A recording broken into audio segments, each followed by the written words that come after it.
اب یہ خوش فہمی بھی دم توڑ گئی تھی۔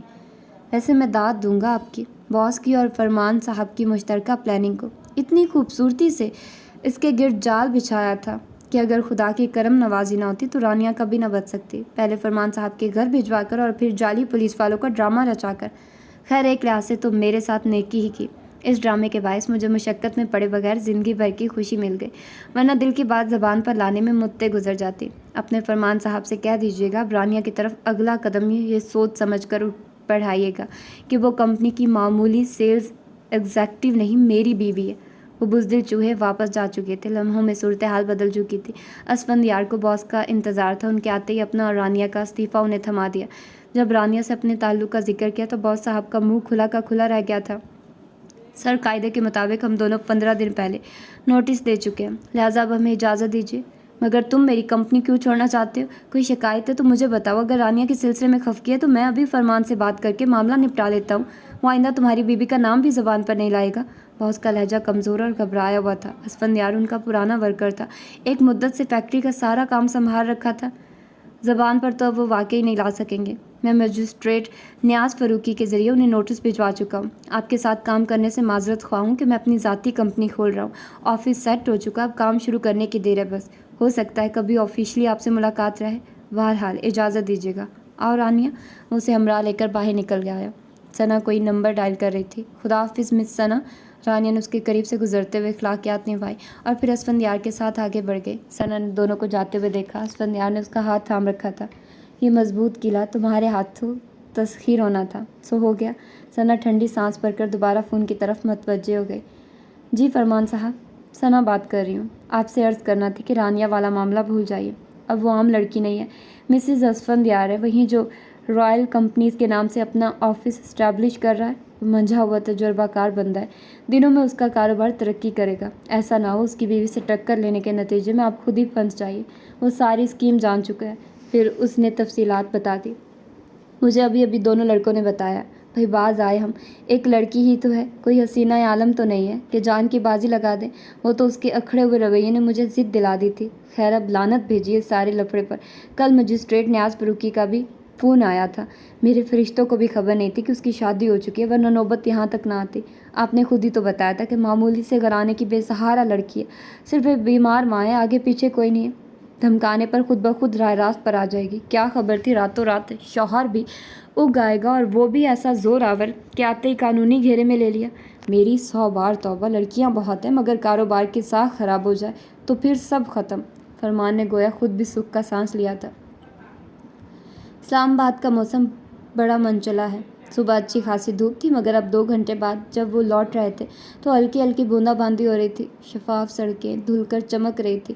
مارگلا کے بندو بالا پہاڑ بھی یہ خوشگوار بوندا باندی انجوائے کر رہے تھے۔ ان کی گہری سبز چوٹیاں بادلوں کی اوٹ میں سیاہی مائل لگ رہی تھی۔ ٹریفک کا رش نہ ہونے کے برابر تھا، اس لیے اسفندیار بڑے ریلیکس موڈ میں ڈرائیونگ کر رہا تھا۔ اس سے کچھ فاصلے پر فرنٹ سیٹ پر بیٹھے سبز سوتی شلوار قمیض اور سرخ دوپٹے میں ملبوس رانیہ گردن موڑے موسم کی خوبصورتیاں نظروں میں جذب کر رہی تھی۔ اسفندیار گاہے بگاہے اس پر نگاہ ڈال کر اس کی محویت ملاحظہ کر رہا تھا۔ وہ بظاہر موسم کی سرمستی دیکھ رہی تھی مگر در حقیقت سوچوں کے اتھاہ میں ڈوبی ہوئی تھی۔ اس کے حواس ابھی تک منتشر تھے۔ ثنا اور باس کی ملی بھگت نے اسے کس درجہ اذیت پہنچائی تھی، ثنا اس حد تک بھی گر سکتی، اسے یقین نہیں آ رہا تھا۔ وہی تھی جس نے اسے فرمان اینڈ سن سے ملنے کو کہا تھا، اور یہ وہی تھی جس نے اسے 1 بجے F11 سیکٹر جا کر مارکیٹنگ کرنے کی ہدایت دی تھی، اور یہ وہی تھی جس نے قاتلانہ حملے کا کیس اور پھر جعلی پولیس کا ڈراوا دے کر اس کی راتوں کی نیندیں حرام کی تھی۔ اسفندیار کے کہے ہوئے جملے حافظے میں شور مچانے لگے۔ زیادہ 30 مار خان بننے سے پہلے اپنے اطراف سے ہوشیار رہنا سیکھیے، اور اس کا اشارہ یقیناً ثنا اور باس کی پیچدار شخصیت کی طرف تھا مگر اس نے سمجھنے کی چندہ کوشش نہ کی تھی۔ آپ کے گرد نقابوں والے لوگ پھرتے ہیں، ہوشیاری نہ دکھائی تو ان کے جال میں پھنس جائیں گے، اس نے اس وقت سے پہلے خبردار کیا تھا۔ وار کرنے والا بسا اوقات عین آنکھوں کے سامنے ہوتا ہے مگر اسے شناخت کرنے کے لیے عقل کی ضرورت ہوتی ہے۔ اس نے طنز کے ذریعے اسے سمجھایا تھا مگر پھر بھی وہ ثنا اور باس کی بچھائی گئی بساط میں الجھ گئی۔ مجھے دوست دشمن کی پہچان ہے۔ اس کا دعویٰ کتنا غلط ثابت ہوا تھا، وہ واقعی نادان تھے۔ کمال حماقت یہ ہے کہ تم ابھی تک سامنے کا بندہ نہیں دیکھ سکی، اس نے کسی بری طرح جھنجھلا کر ڈانٹا تھا اور اسے اعتراف تھا کہ واقعی اسفند نے درست کہا تھا۔ اس حکمت عملی کا کیا فائدہ ہوا؟ وہ شادی کی رات کتنا الجھی تھی اور آج اپنی آنکھوں سے فائدہ دیکھ لیا تھا۔ اسفند نے اتنا پکا بندوبست کیا تھا کہ فرمان صاحب جیسے 10 بھی آ جاتے تو اس کا کچھ نہ بگاڑ سکتے۔ یوں بھی مسئلے کا سامنا کرنے کے لیے جتنی جرأت اور عقل ہوتی ہے اتنا ہی جلدی نتیجہ حاصل ہو جاتا ہے۔ آپ ثنا کو کب سے جانتے؟ وہ اچانک اس کی طرف رخ موڑ کر پوچھ بیٹھی۔ آج سے 8 سال پہلے جب میں نے یہ کمپنی جوائن کی تھی، اس نے سنجیدگی سے جواب دیا۔ ثنا مجھ سے 2 سال پہلے آئی تھی۔ میں سوچ بھی نہیں سکتی تھی اس جیسی بظاہر بے ضرر سی لڑکی اتنی خطرناک ہوگی۔ رانیہ کا لہجہ مدھم اور شرمندہ سا تھا۔ اسی بات کا تو رونا تھا کہ تم مجھ سے اور باس کو کمال معصومیت سے اپنی تفتیش اور شک کے دائرے سے خارج کر چکی تھی۔ اگر شروع سے انہیں بھی دوسروں کی طرح تہدار شخصیت سمجھ کر محتاط رہتی تو یہ نوبت نہ آتی۔ تم 1.5 ماہ یہاں کام کر کے بھی دونوں کے بارے میں کچھ نہیں جان پائی، اور تمہارے سوا سارے ورکرز جانتے ہیں کہ سر اور ثنا گزشتہ 10 سال سے بغیر نکاح کے ازواجی زندگی بسر کر رہے ہیں۔ کیا؟ اس کا دماغ بھگ سے اڑ گیا۔ جی، وہ اس کی پھیلی آنکھوں میں دیکھ کر بولا۔ یہ جو ہر چوتھے دن دونوں 1.5-2 گھنٹے کے لیے میٹنگ پر جاتے ہیں، یہ روٹین اسی سلسلے کی ایک کڑی ہے۔ اور دل تھام کر یہ خبر بھی سن لو کہ ثنا کی شادی کو 12 برس گزر چکے ہیں۔ وہ 11 سالہ لڑکی، 7 سالہ لڑکے اور ایک 4 سالہ بچی کی ماں ہے۔ اس کا شوہر واپڈا میں گریڈ 16 کا ملازم ہے۔ رانیہ کو لگا جیسے اس کے دل کی دھڑکنیں رک جائیں گی۔ یا خدا، یہ پرت در پرت کھلتے چھپتے لوگ، سخت شکر کہ میں جہنم سے بخیریت واپس لوٹ آئی ہوں۔ اور اس کا شوہر، کیا وہ نہیں جانتا کہ ثنا اور باس؟ اس سے آگے اس کی زبان نے ساتھ نہیں دیا۔ اس کا سر بے اختیار جھک گیا تھا۔ عورت کا یہ کون سا روپ تھا؟ ایک بیوی، ایک ماں ہوتے ہوئے عصمت و عفت کے ہر تصور سے کوسوں دور تھی۔ جبھی تو ثنا نے رانیہ کو ہدایت کی تھی کہ شرم و حیا اور جھجک سے کام نہیں لینا چاہیے۔ وہ سب جانتا ہے، مگر آج کے دور میں بے غیرت اور تعیش پرست مردوں کی کمی نہیں رہی ہے۔ جب ثنا نے جاب شروع نہیں کی تھی تو وہ ایک معمولی سے کوارٹر میں رہتے تھے اور شاید تعمر اسی تنگ و تاریک جگہ پر گزر بسر ہوتی اگر ثنا جاب کے بعد باس کی مہربانیوں کی بارش میں نہ بھیگتی۔ اس کا خاوند جانتا ہے کہ بنگلہ، کار، بیش قیمت ساز و سامان، بچوں کا انگلش میڈیم اسکولز میں داخلہ اور گھر کے اخراجات پورے کرنے کے لیے کھلی رقم اس کی بیوی نے باس کو اپنے حسن کا خراج دے کر حاصل کی ہے، اور اگر اس نے روایتی غیرت دکھانے کی کوشش کی تو سب کچھ چھن جائے گا۔ سو وہ جان بوجھ کر کانوں میں روئی لپیٹے یہ سب نظر انداز کیے ہوئے اسی میں اس کی عافیت ہے۔ اف خدایا، اخلاقیات کا یہ حشر دیکھ کر وہ کام کر رہ گئی تھی۔ مادیت پرستی نے کس طرح اعلیٰ اقدار کی جڑیں کھوکھلی کر ڈالی ہے۔ اور ثنا، کیا اسے گھن نہیں آئی خود سے، باس سے اور اپنے بے غیرت خاوند سے؟ اس نے بے اختیار جھرجھری لی تھی۔ اور ایک بات ثنا باس سے بھی چھپائے ہوئے ہے کہ وہ کبھی کبھار باس سے بھی بے وفائی کر گزرتی ہے، بشرط یہ کہ بندہ اس کے اونچے معیار پر پورا اترتا ہو۔ اسفندیار نے اپنے انکشاف کا سلسلہ جاری رکھا تھا۔ ہاں، اس بات کی تو وہ خود گواہ تھی۔ کس طرح اسفندیار کو بہانے سے بلا کر روک کر اپنی طرف متوجہ کرنے کی کوشش کرتی تھی۔ طاہرہ خالہ نے صحیح کہا تھا۔ ارے بی بی، اس عورت کا کس کے ساتھ چکر نہیں ہے؟ طبیعت ہی ماشاءاللہ ایسی پائی ہے۔ ایک وہیں اس کی گھرونی شخصیت کے تاریک پہلوؤں سے بے خبر رہی تھی۔ اس نے چوری سے اسفندیار کی طرف دیکھا۔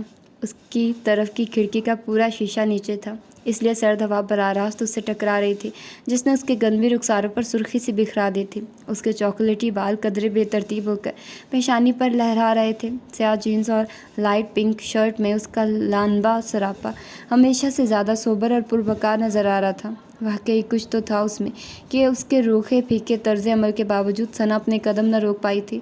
اسی لمحے اسفندیار نے بھی اس کی طرف دیکھا۔ نظریں ملنے پر وہ خفیف سا مسکرا دیا۔ رانیہ نے گھبرا کر دوبارہ کھڑکی کی طرف رخ موڑ لیا۔ اس کی مسکراہٹ میں جو کچھ تھا وہ اسے سمجھنا نہیں چاہتی تھی۔ شادی کو 4 روز ہو چکے تھے، مگر دونوں کے درمیان وہی اجنبیت، دوری اور تکلف تھا جو ہمیشہ سے رہا تھا۔ وہ بیڈ روم میں سوتی تھی اور اسفندیار ڈرائنگ روم میں، جیسے ایک خاموش معاہدہ ہو گیا تھا۔ دونوں کمپنی کے لیے اکٹھے نکلتے تھے، کھانا ایک ساتھ کھاتے تھے اور بس آپس میں گفتگو یا تعلق برائے نام ہی رہا تھا۔ اتنے دن کے بعد آج ان میں تفصیلی گفتگو ہوئی تھی، اور وہ بھی ثنا کے حوالے سے۔ اب پھر خاموشی تھی، اور وہی خاموشی ان کا حال دل سنا رہی تھی۔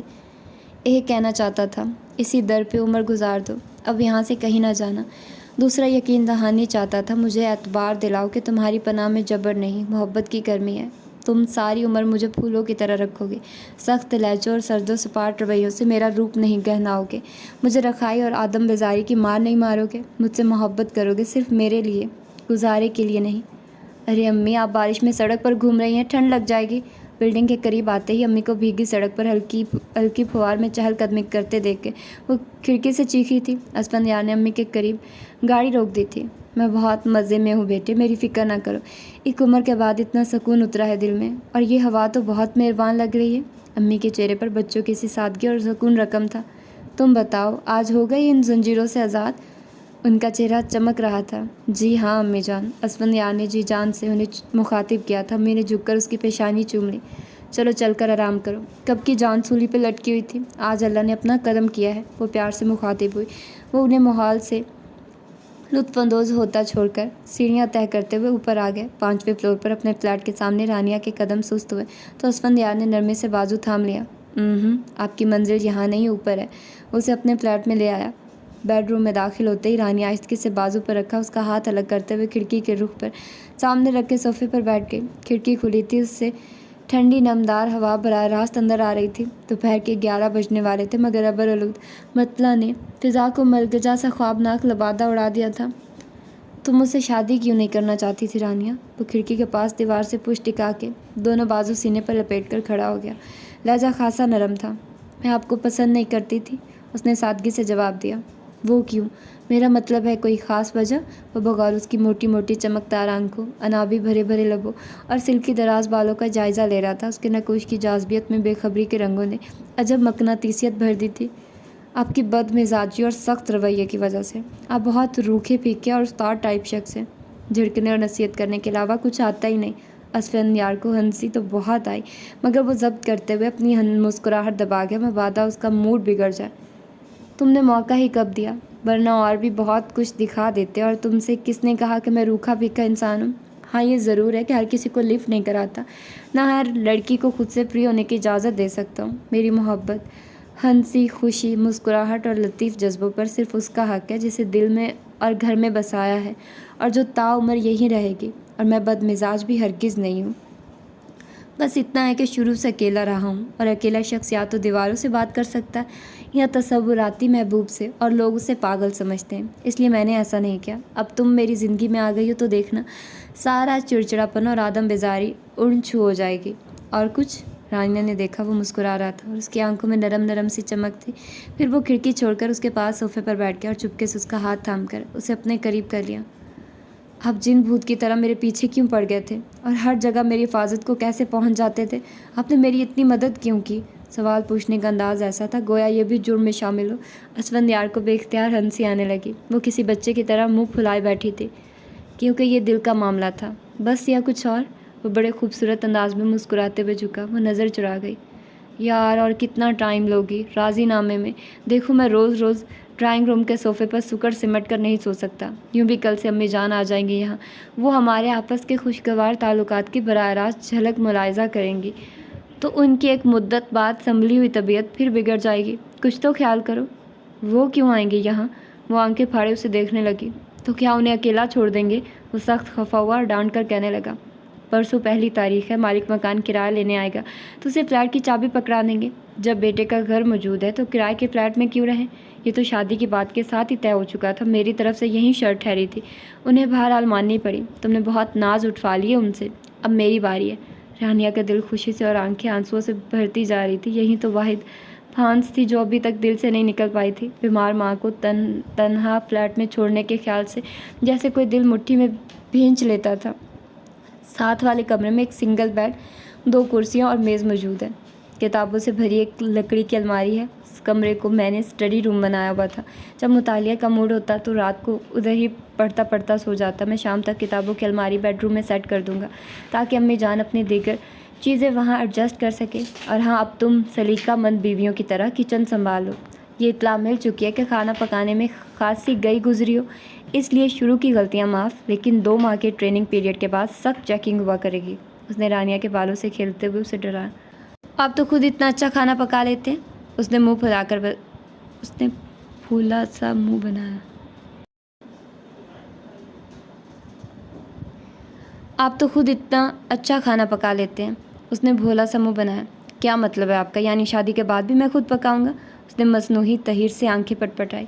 کیا حرج ہے؟ اس کی سادگی و معصومیت قابل دید تھی۔ یوں بھی میرے ساتھ کام میں ہاتھ تو بٹائیں گے نا؟ منظور ہے، مگر سوچ لو لڑائی بہت ہوا کرے گی، کیونکہ آپ بھی کچھ کم ضدی اور جھگڑالو واقع نہیں ہوئی۔ میں اپنی ترکیب بتاؤں گا اور آپ اپنے طریقے پر ڈٹی رہیں گی۔ اسے بازوؤں میں سمیٹ کر مسرور کن انداز میں اطلاع دے رہا تھا۔ یہ وہ شخص تھا جسے آدم بیزاری اور سخت دلی کا ٹائٹل دیا گیا تھا، جس کے لیے ہنسنا مسکرانا منع تھا۔ آج وہ اتنے نرم گرم پیار بھرے شگفتہ انداز میں بات کر رہا تھا، اسے ہنسا رہا تھا، اعتبار اور پیار کی مہریں ضبط کر کے اپنے اندر چھپی محبت کا اظہار کر رہا تھا، اور رانیہ کو زندگی کا ایک نیا سبق پڑھا رہا تھا کہ ہر مرد کے اندر ایک نرم و لطیف مرد چھپا ہوتا ہے، بشرطیہ کہ کھوجنے والا صحیح پہلو پر دستک دے۔ یہ رخائی و بیزاری اور غصہ و غضب تو دیواریں ہوتی ہیں اپنے اندر کی محرومی کو دوسروں کی نظر سے بچانے کے لیے۔ دیوار کے اس پار ایک موم کا پتلا ازل سے اپنے من پسند فنکار کا منتظر رہا ہے، اور وہ جانتی تھی اس کی خوش باش رفاقت اسفندیار کی زندگی کی ہر محرومی کا ازالہ کر دے گی۔ اب اسے کسی دیوار کی ضرورت نہیں رہے گی، کہ اب ہر منظر صاف، شفاف اور واضح ہو گیا تھا۔ تو یہ تھا خوبصورت سا شارٹ ناول۔ ہوپ سو کہ آپ لوگوں کو پسند آیا ہوگا اور آپ لوگوں نے اس کو انجوائے کیا ہوگا۔ تو پھر ملتے ہیں انشاءاللہ کسی اور اچھے سے ناول کے ساتھ۔ اپنا ڈھیر سارا خیال رکھیے گا اور مجھے دعا میں یاد رکھیے گا۔ اللہ حافظ۔